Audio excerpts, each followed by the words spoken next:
if you're swinging when you're doing hanging leg raises and ab work, you need to watch this video, because the hanging leg raise is one of the best abdominal exercises, bar none. So you're very smart for doing it. The problem is when you're swinging, you have momentum. If you're looking to build muscle, you're looking to build strength, you need to build tension, and nothing kills tension like momentum. So swinging and all this movement that you have in your body when you're doing leg raises is robbing you of that result producing tension that you want.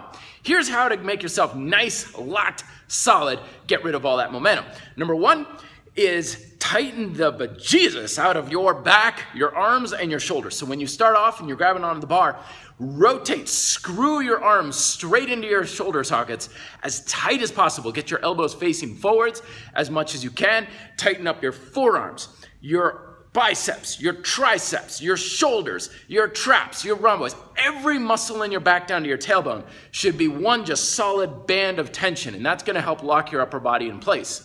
Second of all is the trajectory that you use with your hips. So remember, leg raises are not about the legs, really.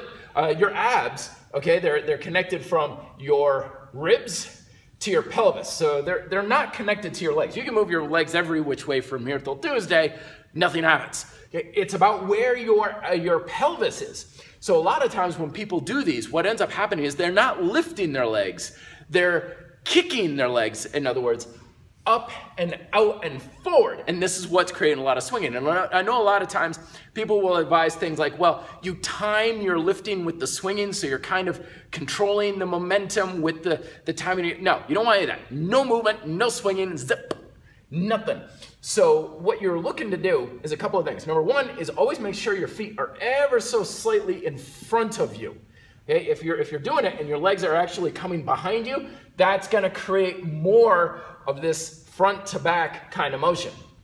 Remember, gravity only goes, well, it goes down, but you only have resistance going straight up. So in order for that to happen, your pelvis needs to move in the most direct, straight up line as possible. Remember, your abs are vertical when you're hanging. So you want to pull up, not forward, not in this direction. So your mind, I mean, it's a subtle difference, but it makes all the difference in the world. Your mind wants to think hips up and forward. Your upper body shouldn't be moving at all. Your shoulders, none of this kind of stuff. Your pelvis rolling up, and your legs are along for the ride. Okay, again, if you have pain in your lower back, this is an indication that you're too hip dominant. That psoas is pulling on you. So if you've got your hips rolling up and around, you shouldn't hardly feel anything in the lower back at all.